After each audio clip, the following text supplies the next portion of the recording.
Hello, and thanks for watching The Highway to Heroin. I'm Mary Elizabeth Elliott with CADCA. Numbers from the National Survey on Drug Use and Health show in recent years more people are starting to use heroin. Anecdotal reports say previous addiction to prescription painkillers may be leading people down this road. No matter what is driving people to use heroin, the results can be deadly. Many areas in the country are seeing an increase in deaths because of heroin overdoses. 3 leaders are with me today to talk about how we can hopefully slow down the speed on this highway to heroin. Dr. Mark Fishman is an addiction psychiatrist and is the medical director of Maryland Treatment Centers. He is seeing more patients entering treatment for heroin addiction. Lisa Roberts is a public health nurse and coalition leader from Scioto County, Ohio. She successfully worked to close down the pill mills in her area and is now working to control a heroin problem. Harold Rochon has spent his career with the Detroit Police Department and has risen to the rank of inspector. Cops like Harold are seeing more and more heroin on the streets. Well, welcome everyone. Thank you. And thank you for being here. This is an important topic. And we're going to start off with something really simple. So what is heroin? Mark? Well, heroin is a very highly purified form of the drug class we call opioids or opiates. It's very addictive, partly because it's short-acting and people have to take it very frequently, and partly because it's so potent and so powerful. And how does it compare with other drugs as far as the addictive potential? Well, heroin is among the most addictive drugs we know, but it's comparable to the prescription opioids you may have heard of, the Vicodins, the oxycodones, the OxyContins, the Percocets, but in a highly potent form that's often taken by injection. Okay. Harold, you're out on the streets and you're seeing this firsthand. So what are some of the different types of heroin that law enforcement is seeing out there? What we're seeing most is the black tar heroin and the brown powder heroin is what we're seeing most in the Michigan area. And so do these different types of heroin appear all in one place, or are we seeing patterns in the country, different areas have different heroin? I think we're seeing probably different areas in the country. You're seeing different types of heroin. Whatever they have the easiest access to is what you're going to see, and whatever cheapest is what you're going to see. And again, what the substance abuser wants more is what you're going to see. So what the market is asking demanding for is what you're going to see. Yeah, and Lisa, let's bring you into this. In Ohio, what types of heroin, or what are you seeing there in your community? Well, originally we had a rather severe opiate prescription problem because we had pill mills and a very high distribution rate of those things. Following that, we initially saw powder heroin that originates from Asia. And it wasn't until very recently that we saw an infusion of black tar heroin. So you're seeing that well. So Harold, tell us a little bit more about what is happening on the streets in terms of, is this heroin pure or is it mixed with something? Or what are you seeing? Well, when it originally gets to the distributor, it's probably as pure as it's going to get. Then as it's broken down into, it's mixed with other different things. Depends on who's selling it and depends on the quality of the heroin, what the heroin addict wants. One of the things that's interesting is that the more potent it is, and they don't send it out as potent as it could be initially. It starts out kind of weak and then it gradually increases based upon the substance abuser, if I can call him a substance abuser. We call him something else, but the substance abuser, his desire. And also what I want to do is I want him to want it bad. So I'm going to increase the amount of purity slowly, and so he wants more. I want him to keep coming to me because the doc, for example, may be selling the same thing, but it may be a weaker dose or slightly weaker dose. And so if he comes to me, I'm gonna find out. I'm going to find out what the doc is selling. I'm going to find out how strong it is, and I'm going to up mine just a little bit so that individual will come to me as opposed to going to the doc or going somewhere else. Yeah. So guys, how are people taking heroin? Well, one of the trends that contributes to the explosion of heroin addiction in this country, especially in young people, is this historical trend towards increased purity. Over the last 30 years, the purity of street heroin has really rapidly increased. 30 years ago, 2%, 3%, 5% would have been what dealers were selling, and at that level of purity, injection was a must to be able to get efficient high, to get use. And if you sniffed it, if you used it nasally, if you snorted it, it'd be pretty much a waste to an experienced drug user. But over the past 20, 30 years, as potencies and percentage purity has increased to where we now see 40, 50, 60, even 80% pure heroin being sold on the streets, if you sniff it, if you snort it, well, that's a perfectly efficient way to catch a habit, to get high, to get addicted, and then only later progress to injection use. So whereas previously kids might have been put off by this barrier of using a needle, of injection use, now sniffing it doesn't seem quite so off-putting to kids, and that's a method of introduction. Then some of them later progress to injection use, but both are deadly. And one thing that's interesting that you said, the more pure, and the way I put it is, if it could kill you, that's what I want. I want it as strong as my body can stand. And I want it to last as long as my body can stand it. And that's what's driving, which is crazy to me, that's driving some of the young people to use it more, right, or drawn to the more potent. That's what I want. When they were injecting fentanyl with some of these drugs, people were running, some of the substance abusers were running to the person selling the fentanyl or mixing the drug with the fentanyl because it was more deadly. Who could figure? To me, if it's going to kill me, why am I doing it? So why are they doing it? Let's talk about that. So what does it really do to the user, Mark? So all the opiates, including heroin, work on brain receptors called the opioid receptor. And so we have throughout our bodies and in our brains opiate receptors and a natural messenger called enkephalins or endorphins that fit into that opiate receptor in a natural system that helps regulate emotion and reward in our body. Now, why did God give us an opiate receptor and inborn opiates? Presumably not so that we could be better heroin addicts, but having to do with built-in systems of reward, built-in systems of pain relief, built-in systems of mood regulation. But the pharmacological opiates, the OxyContins and especially the heroines, are thousands of times more potent, more strong than the natural enkephalins, and they hijack that system like a sledgehammer, and they're just massively addictive. And the reward and the pull and the sense of euphoria and what we call addiction overtakes a user relatively rapidly. And what is the term, when we hear the term dope sick? Because we sometimes hear that term. Lisa, you can share with your experience with people. What does that really mean? Well, when people become dependent physically on opioids, they need that drug just to not become ill. And so when they don't get the drug, they call it dope sick, and it's basically a physical withdrawal. There's also a psychological withdrawal as well.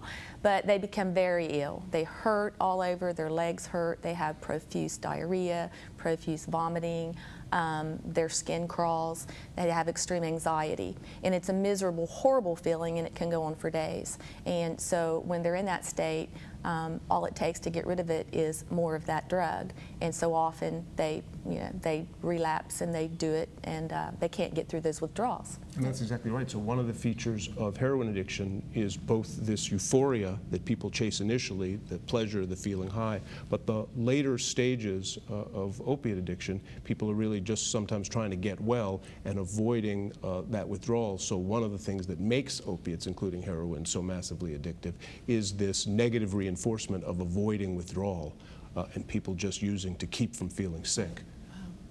So how is heroin and the prescription painkillers, how are they similar or different? Can we just talk a little bit about that on a molecular level? Well, physiologically, they work the same. They operate at exactly the same receptors. Their physiology is precisely the same. It's really just about the source. The prescription opioids come from doctors' prescriptions and get diverted or misused. We flooded the market with this recent increase in treating every pain with an opioid. And although those are good tools for legitimately treating pain, the unintended side effect, the unintended consequence, is that it's available for diversion and misuse. But heroin works the same way. One of the things that varies from opiate to opiate is the duration of use. So an OxyContin, which might have a longer duration compared to a heroin, which only lasts 4 or 5 days, heroin people have to chase a dose several times a day, and experienced users might be using 4, 5, 6 times a day to avoid getting sick. It becomes a full-time occupation chasing the drug. And can the brain tell the difference? Essentially not. No. Yeah, one of the things we're finding is, in talking to some of the drug addicts, is that they'll take the pills if they can't get the heroin. While they're waiting to get the heroin, they'll take the pills, and then they go ahead and use the heroin. Something else that intrigued me that I just recently found out is that when people who are addicted to heroin, they start to use heroin to become normal, so they can function normally. We in Michigan, I was working a case, and there were people that would come in the morning, 5 and 6 o'clock in the morning, on their way to work, to buy heroin and then go to work and be normal persons, and that really surprised me when I found that out. So that's right. So early on, you might not know who's addicted because they might be hiding it, restoring their normal function, avoiding getting sick, but have enough functional reserve to carry on until their addiction proceeds to the point where they fall apart. Yeah, that is really important understanding for the community. And now that we've learned a little bit more about what heroin is, let's see how people in one county have banded together to deal with this increasing problem.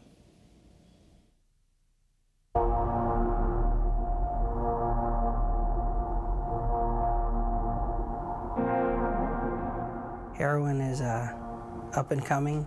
For the past 2 years now, we've seen a huge increase in the amounts of heroin that we're purchasing and seizing out on the streets.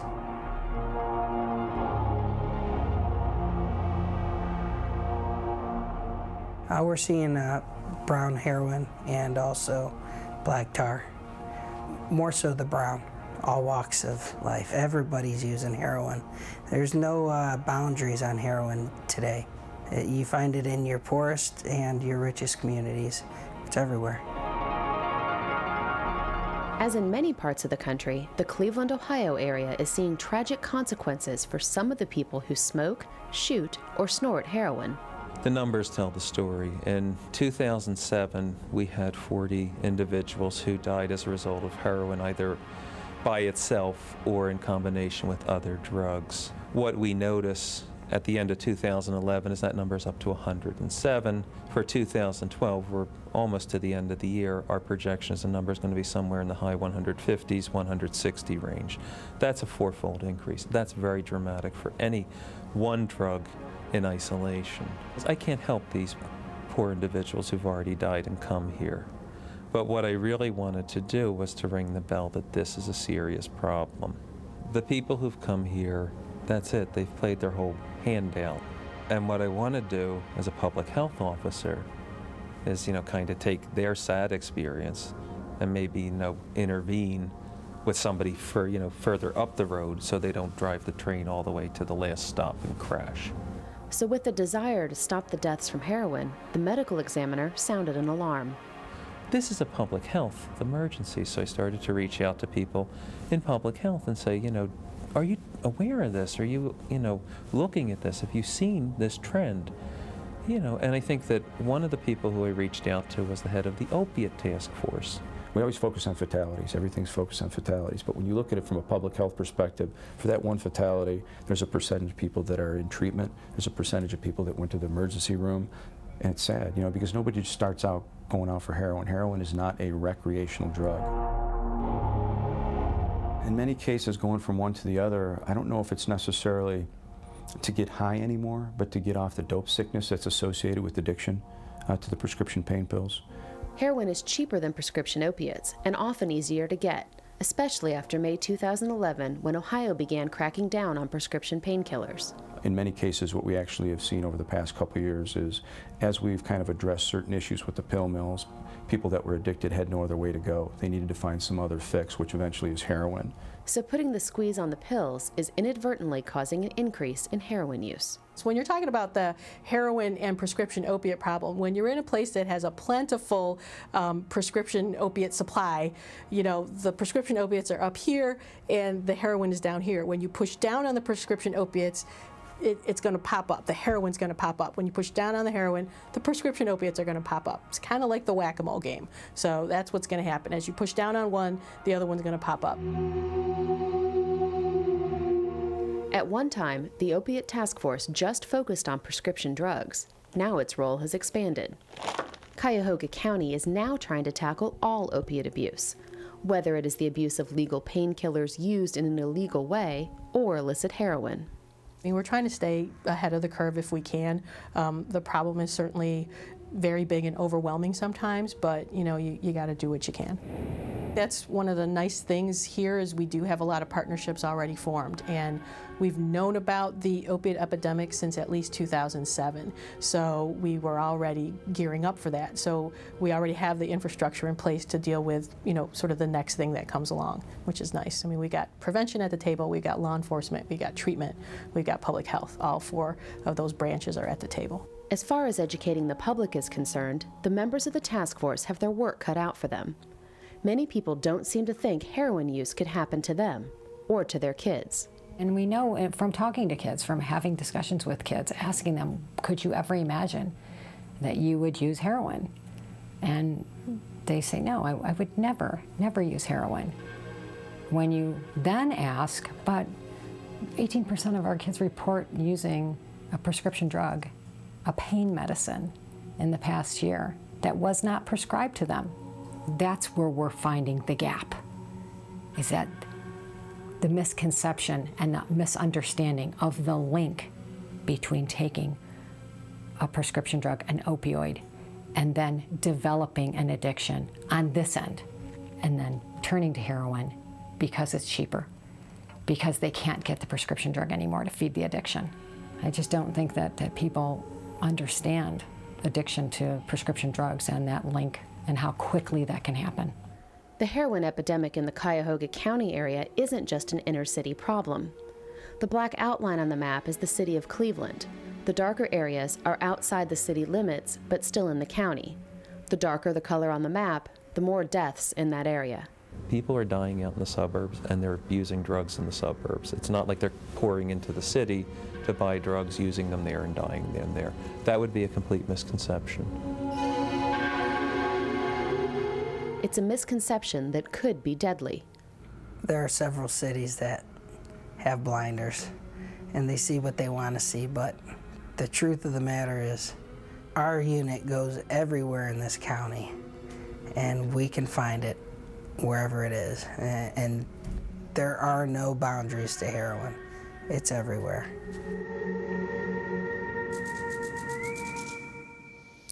Wow, so learned a lot from that piece, especially whack-a-mole game. I thought that was a great example. What are some of your thoughts about what you just saw?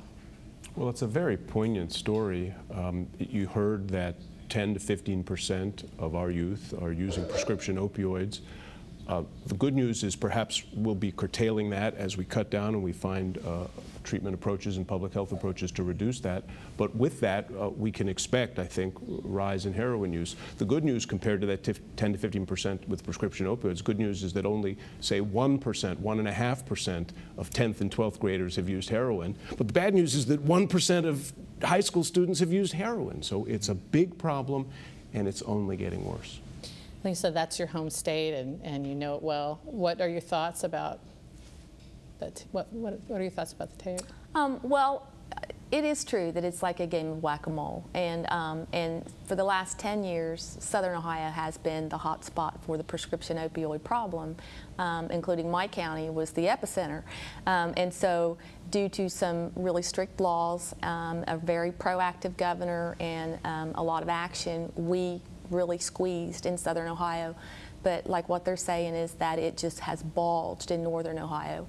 And I did want to add that what she said is true. There is a definite link between the prescription opioids and the transition to heroin, because I've been a public health nurse for 28 years, and 28 years ago, we had about 2 heroin addicts in my county, which is a rural county, very southern Ohio. They had actually developed their heroin addiction in an urban metropolitan area and moved to my county. Now, because we had this proliferation of pain clinics, we have had tremendous doses of opioid prescription drugs dispensed within our county. We have literally hundreds of heroin addicts. And the reason I know this is because the transition is true, because when we began our needle exchange program about 2 years ago, 100% of those syringe exchangers were oxycodone addicts, prescription oxycodone addicts. And about half of those people developed their addiction through a legitimate prescription from a doctor because of an injury. Now, with the drying up of the opioid pain medications in southern Ohio and the consequent bulging in northern Ohio, virtually all of those people have transitioned to heroin. Yeah. Harold, you're in law enforcement. You see the difference between, is there a difference in the approach for law enforcement between heroin and the prescription opioids? Well, prescriptions are legal. You have a prescription, that's legal. You don't have a prescription for pure heroin. One of the things that interests me, and I'm listening, is that people tend to think that heroin is just in the urban community, and it is not. From an economic perspective, people who live in the suburbs generally have health insurance and they have health care. A lot of people in the urban community do not. I'm talking about the substance abusers. So if I get prescription, I go to the doctor and they give me a prescription, I run out. I'll go to the urban city where they believe that all the heroin is being manufactured and everything else, and I'll get the heroin there. Well, what's happening is the people who live in the suburbs are coming to the city to get the heroin, Well, if I'm living in the urban community, I know where my money is going to be made. I'm going to set up something in the suburban community that appears the exact same way it is in the urban community, and I'm going to get some of the suburbanites to come in and get the heroin, take it out there and sell it. I don't have to go out there. They can go out there and they can sell it. So the access to the heroin is easy all the way around, urban and suburban. What bothers me sometimes is it doesn't become a problem until it affects the suburban community. It's not been a major problem. Maybe for what the doctor says because he's been doing it a long time. Maybe where Lisa says she's been doing it a long time. But from where I'm sitting, we're finding a lot more heroin now. But it's not just an urban problem. It's a all-around problem. Right, it's our problem. And they talked about blinders, and with coalitions, of course, we always say that the most important thing is to gather local data and really find out what's going on, and working with law enforcement, you can certainly do that. Something else they talked about was sort of the risks. There was a lot of discussion about overdose. So, Mark, let's talk a little bit about sort of the risks of heroin use, and one of them is obviously overdose. Yeah, the biggest risk for opioids, and especially heroin, is overdose, and overdoses are often fatal. They cause you to stop breathing by a direct respiratory depression effect on the brain. And people aren't always as good as they think they are about calculating dose. So they take a little too much, and the margin between that sweet spot, which addicts think is enough, and too much, is very narrow. And so it's very easy to die from a heroin overdose. The other thing they talked about was partnerships, and how important is it to really get your hands around this problem if you don't have partnerships. And Lisa, as a coalition leader, how key are those in your community? Well, the partnerships are very key, and it was interesting to hear her describe her partnerships, because she has the very same partnerships that we initially started out with. We called them the Big Four. It was public health, addictions, law enforcement, and the healthcare community. And from that, the coalition grew. And so I think it's really, really important also to have citizens involved in your coalition, because this is going to have to be, if you have a problem like this, it's going to have to be solved from the inside out. We ended up with some federal imposition when we had pain clinic raids and the places were closed down and the criminals have been indicted, but now it's up to us locally to fight this and to sustain this success. And only the citizens can help you do that. Absolutely, and that's why coalitions are so important. Harold, let's think about really the costs associated. You know, this is ultimately about money, right, for the drug dealer. And so what is the cost? How do the costs compare on the street between heroin and prescription drugs?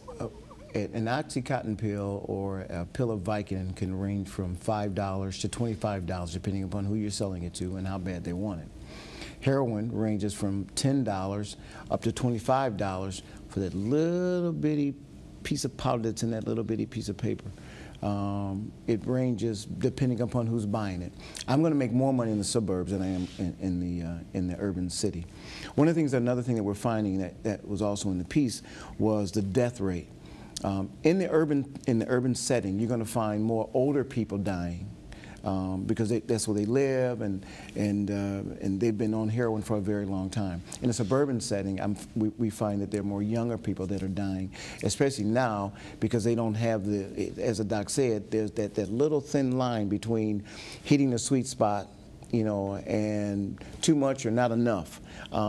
They don't have the wherewithal to make it right because they haven't been doing it for a very long time. So I find that a lot of young people are dying who have been using drugs for a very long time because they're trying to get as high as possible, and they're trying to let that high last a whole lot longer. So I'm going to make more money in the suburbs than I am in the urban city. But so it is less expensive. Heroin is less expensive. It varies probably from community, but it is less expensive than prescription pills. Yeah, and that's generally. part of the motivation of transition for some people who get addicted to prescription pills. At some point, they need it, and then it's cheaper to be able to get their habit satisfied with heroin. So they make that transition, even though they may have said earlier, "Oh, I'll never get to heroin." Then they're stuck. They find themselves there. So do you guys see this as cyclical? Like drug problems being cyclical, or we can see I remember the heroin chic of the 90s, or, you know, does this come around in that way, or is this particular time different? Well, this is part of that trend. This is part of that trend. Remember, the demographic that is fueling this epidemic, where the growth is, both in prescription opioid addiction and in heroin addiction, is in young people. It's both adolescents under the 18 and young adults between 18 and 25 that really are the preponderance of the growth in the new initiates. And that is, I think, the heritage that's left us from heroin chic, the lowering prices of heroin, and the increased purity that are all fueling this. And the internet.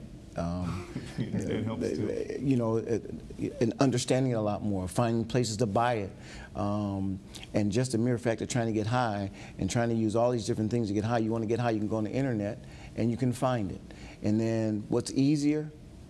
I can go get some heroin because it's easy. It's fast. I know where to get it. I know somebody who gets high off of it, and I know where to get it. You know, access and availability is one of the most important factors that coalitions look at to try to really address and prevent drug abuse in the community. They really look at access and availability.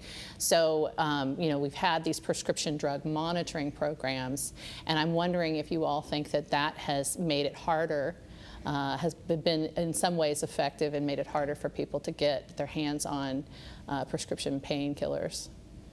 I don't think so from where I'm sitting, because now everyone's involved. It's about the money. If I have a prescription for Vicodin and I'm getting a 90-day supply, and I don't really need it as much, I'm going to sell 50% of those Vicodin pills. So, and I'm going to sell it to kids. And we're finding more seniors that get these prescriptions are selling them, a portion of them, to people who are drug addicts. Well, for sure, diversion is a major source, but we're hoping that the prescription drug monitoring programs and also medical education and other kinds of initiatives will at least get doctors to help reduce the supply and stop flooding the supply chain with people who don't necessarily need such high potency and high quantities of opiates, and hopefully over time that'll change. But there will still be the issue of diversion, and there will still be people who run pill mills and who do the wrong thing. Yeah, well, perfect. We're going to take a short break. And when we come back, we'll talk more about what we can do about heroin in our community and what treatment options are available.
About the dangers of prescription drug abuse.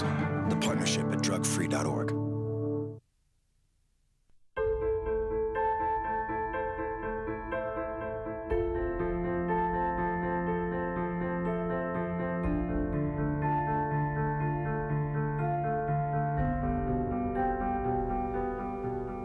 Welcome back to Highway to Heroin. Let's talk a little bit more, guys, on what we can do about this problem. And one of the things we need to do is get a handle on it, and that's, of course, working with law enforcement. So to understand a little bit more about where heroin is coming from, Harold. A lot of the heroin is coming from all of the heroin is coming from outside the country, and it's shipped into the country many different means: boats, planes, trains, whatever.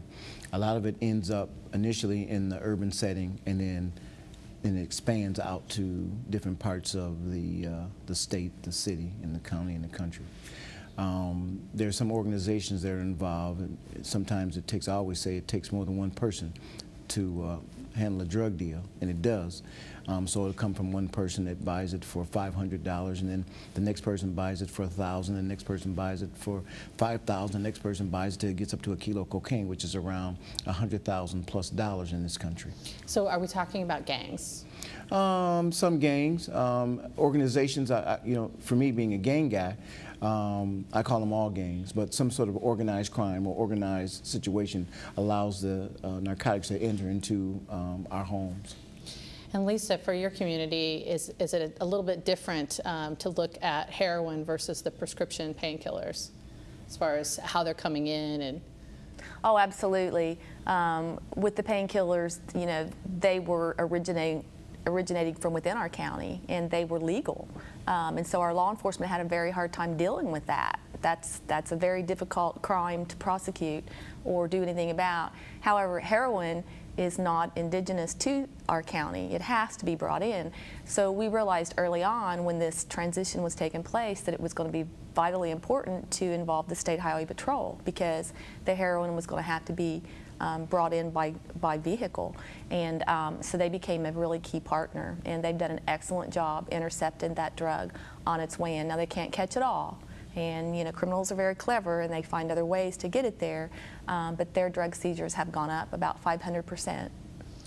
We've got to love our law enforcement partners. You know, we talked a little bit earlier about prescription drug monitoring programs, and I just want to circle back a little bit more because I think it can be a solution. How are some of the ways that we can improve upon that system? Well, I think one thing is that doctors have to learn to be more sophisticated users of prescription drug monitoring systems, in which they can see who's abusing the system, who's getting multiple prescriptions, whether a person has an increased supply over what they think is medically necessary, so that they can track who the outliers are, who the possible diverters are, and be more educated prescribers. And if we improve that system, what will be the impact on heroin use? I think in general, if we decrease opioid addiction overall, a part of what will improve will be heroin addiction. I think that opioid addiction is primed, and the pump is primed by the prescription drug problem. So limiting the supply, I think, can only help. It won't solve the problem, but I think it will help. I think that's a really important point. Thank you, doctor. There is a stigma associated with addiction. We always talk about that. But is there a particular stigma with heroin, do you think, Mark? There is. There is. I think you sometimes hear parents say, when they hear the H word, my kid is using what? They're so surprised, they're so ashamed, they're so devastated, and that's to be expected. It is such a horrendous problem. But they might not have known what's gone up to that. They may not have adequately tracked what's happening with their kid prior to heroin. But one thing that actually is happening as a historical trend is that heroin use, heroin addiction is now showing up as an earlier phase in the trajectory or drug-using career of young people in a very scary way.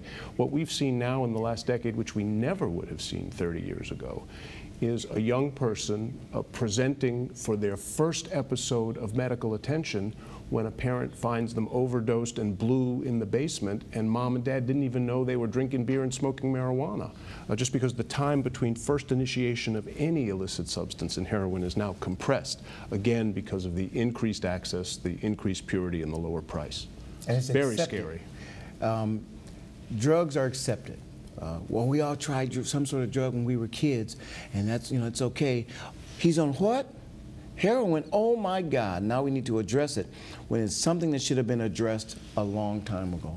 True, but if it is a call to alarm and it does promote action, well, then that's a good thing. So I want people to be alarmed. Be scared, be very scared. This is a good time for us to talk about education. Education, is key to any prevention effort. So let's go back to the Cleveland area to see how a coalition there is raising awareness about heroin.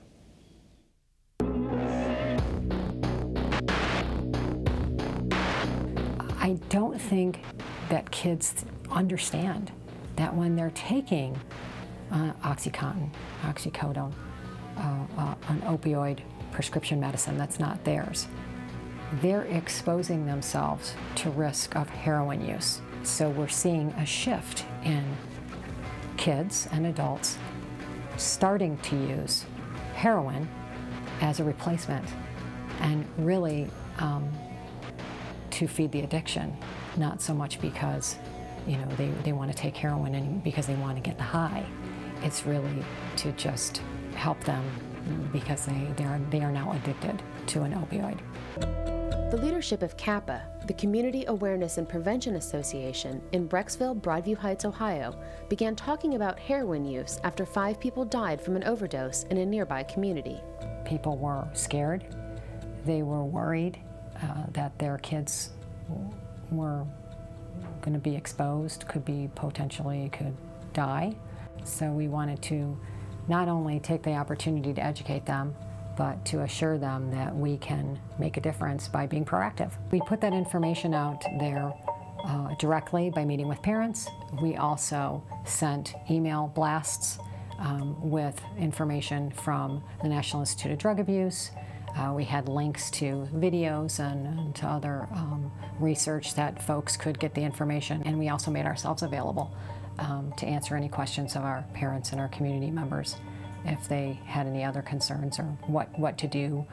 We provided them information on how to have those talks with their kids, so talking points that they could start conversation. The coalition also began communicating with other community leaders. It's a multi-tiered approach. You can't just do it by working with kids, working with parents. We have to work with our governments, we have to work with our hospitals, we have to work with the recovery community. We have to, help people who are addicted. Heroin is an alarming drug, and there's a fine line between helping and scaring. You have to be careful how you put the information out there because you don't want to scare people. At the same time, you want to be honest. So it's all about how you wrap the information, how you present it.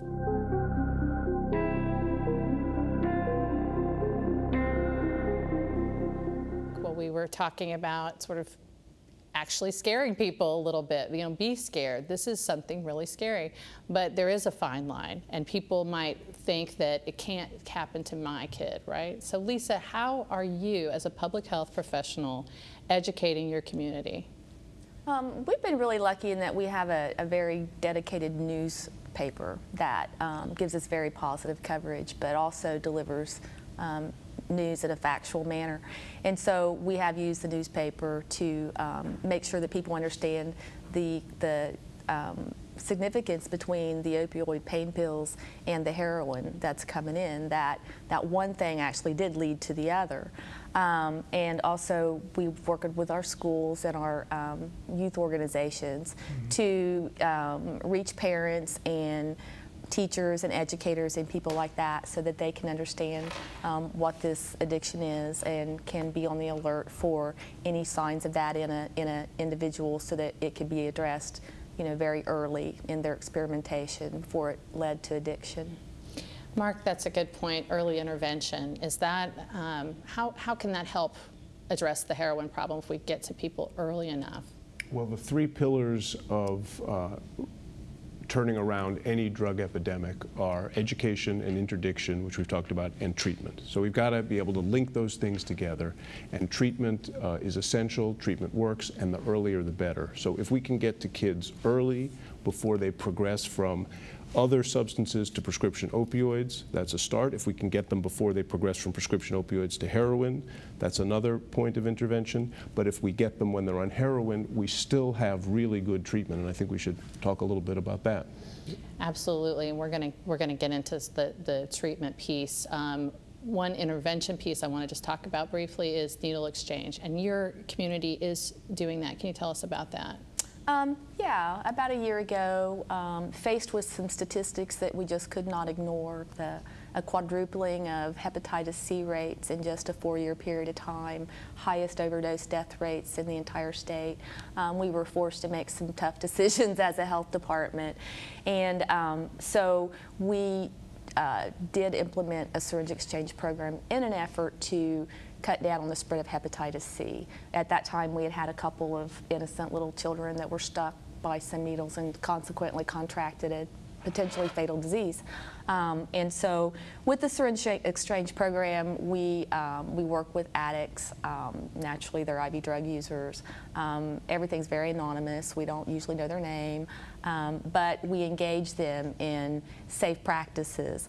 We also have the opportunity then to engage them in talking about treatment, helping them into treatment, addressing some of the health problems that they have. So this can be a pathway to treatment. Absolutely. That's important. In fact, I think that's the big value of needle exchange and other kinds of interventions that try to meet addicts where they are, is to engage them. That's such a critical word, and give them a path to recovery as they get interested and as we try to motivate them. So Mark, let's talk about treatment options. I think that's really important for people to understand what is possible for people that are addicted to heroin or painkillers. Sure. So the first thing that is a critical aspect of treatment is most opiate addicts, most heroin addicts will need detoxification. We talked about withdrawal. We talk about how addicts will be sick. So in order to prevent those severe symptoms, we use a variety of medicines to get people through that sickness, and we call that detoxification. But it's important to know that detoxification alone is not adequate treatment. So people who go through what is sometimes disparagingly called the revolving door of detox will again typically relapse unless they're engaged into some kind of continuing care that involves them in relapse prevention. Just detox is not alone. So we have a whole bunch of different kinds of tools, and that includes both psychosocial counseling and therapy tools, and also some very potent medication tools. We sometimes call those relapse prevention medications, relapse prevention pharmacotherapy. You may have heard the term medication-assisted treatment. I like to call it medication-assisted recovery. Yeah. But in any case, knowing that there are very effective medicines that can help people stay off of opioids over the long haul. And what's the history? How long have these medications been around and been available for? So the good news is we've known about effective opioid treatment, relapse prevention medications for 50 years with the advent of methadone, and we have a very solid history of good data about the effectiveness of methadone. Lots of controversy, pros and cons, side effects, as there is with any medicine. Even a Tylenol is bad for you under the wrong circumstances, but methadone really has proven for adult addicts to be the most effective treatment that we have when combined with counseling and other modalities. So as we now confront an epidemic of youth heroin addiction, we're trying to learn from the model of more adult-style treatments and treatment approaches, including medicines, and see if we can adapt them to youth. Now, that's been controversial. There isn't as much information, there isn't as much data, research data on effectiveness, there isn't as much research data on safety, but kids are dying. Right. And so we've got to do something, and there just has not been a coherent national response. But you did a study on that, right? So I've been involved in a number of studies. Other physicians and researchers around the country have been looking at this increasingly and seeing that if you use certain medications, one of them called buprenorphine, you may have heard of that, a brand name Suboxone, that you can effectively help kids stay off of heroin and prescription opioids. We've looked at another medicine called extended-release naltrexone, which is an injectable medicine, which is an antagonist or a blocker, or we sometimes call it a turner-offer of the opioid receptor. And there's some preliminary evidence in adolescents and young adults that that's also an effective, enduring treatment. Again, taking things we know about in the adult population and trying to adapt them to more youth-friendly, developmentally appropriate treatments for kids, which is a hard thing. And so these different treatment options, does it really just depend on the patient? On which option would be best for them? How do the doctors decide? Sure, so that's very tricky, and we don't have all the information about how to choose medicine A or medicine B. My initial impression, my initial approach to patients is try something. It's better than no treatment. You've already failed no treatment. I see kids who've relapsed before, who've had difficulties, who've come close to dying. Try an approach that includes counseling, that includes medicines. If that doesn't work, we'll switch up the medicines and try something different. And we'll never stop trying. One of the things that's very, very important is this notion of enduring longitudinal engagement.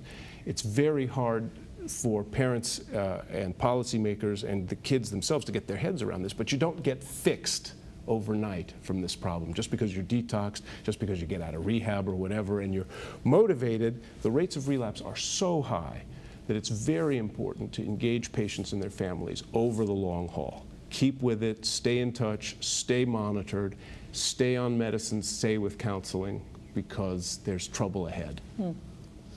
Harold, how do addicts rationalize their heroin use? They don't rationalize it, they need it. One of the things that came up, it becomes a medicine. It's something that I have to have. Once I'm hooked, it's something I have to have. But one of the things I want to say, that I'm listening to this, is we are investing a lot of money in the treatment for substance abusers. We invest a lot of money in prisons. We're investing a lot of money after the fact. I think a bulk of the money should be invested before the fact.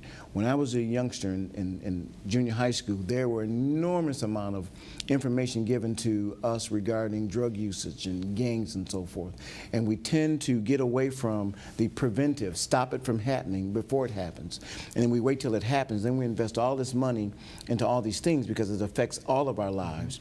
I think we should invest. You know, I often say, how many cells does it take for you to have cancer? If you go to the doctor and say, hey, doc tells me you got 1 cancer cell, come back and see me when you got 20 or when it's out of control. No, we need to deal with it before it happens. Right. And it takes and I don't know if we're going to go here or not, but I think this is very important, that it takes everybody. It takes the community who doesn't even have kids. It takes law enforcement. It takes the doctor's office. It takes the news station. It takes everybody to engage our young people to prevent them from becoming heroin users or cocaine users or marijuana users. We flip the script so often. And I'm talking about since I was a kid, this thing has changed so often. We start to invest all of our money on the back end. Right. So now my kid is dying. I don't want your kid to die. No. we need to invest a lot of this and let these kids understand the rules of engagement before. You couldn't say it better. This is total ringing endorsement for coalitions, Harold. Thank you, because that really is, it's part of it is understanding, really. I think our increase, as we know more, Mark, about addiction, we're able to have conversations with people about the science of addiction, about genetics, about, you know, predisposition, that can help with that prevention message, because just say no, you know, is an old slogan from the 80s that we don't use anymore. You know, it's but when we educate people, and Lisa, that's really what you're doing in your community. So how important is it that we bust the stigma down, that we get out in front of the problem? I mean, how important is prevention for you? Well, I think it's very important, and I think that was one of the things that made my county so successful, because we had such a high proportion of people that had been affected by this through their own kids becoming addicted, yet they had no platform. They had, some were even ashamed to come forth, and eventually when everyone started coming out and saying, well, my kid, my kid, my kid, and then there was more, well, yeah, my kid, then that just gave that eliminated the stigma, and that allowed for everyone to come out and say, okay, this is major, this is really major. We need to do something about this. And so it actually kind of helped us to get people more engaged by eliminating that stigma. One thing that you talked about that I think is so crucial is linking law enforcement with treatment, bringing different modalities together in a coordinated effort.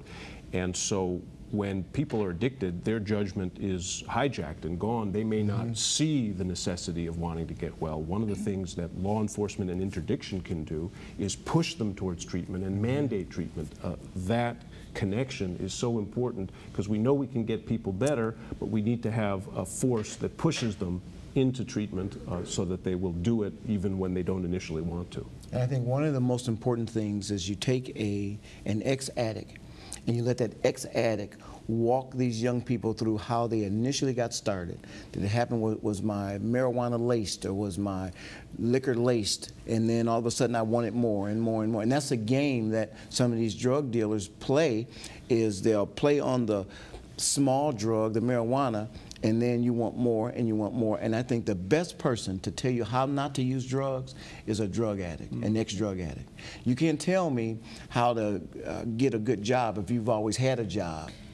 Well, let's talk about that for a second, because I think messengers are really important. And some folks might say, well, look at this person in recovery, that they got through it, I can do it too. So they talked about the fine line between scaring people with messages, or how do you deliver the right messages? Lisa, what do you think?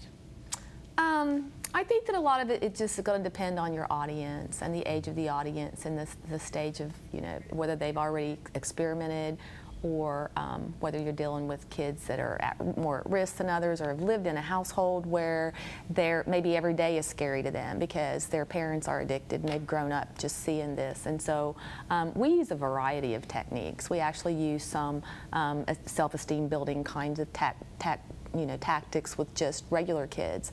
But then kids who have found themselves in alternative schools or something like that because they have become substance users, you know, can benefit from people that have gone down that path and can tell them what that path, where it leads.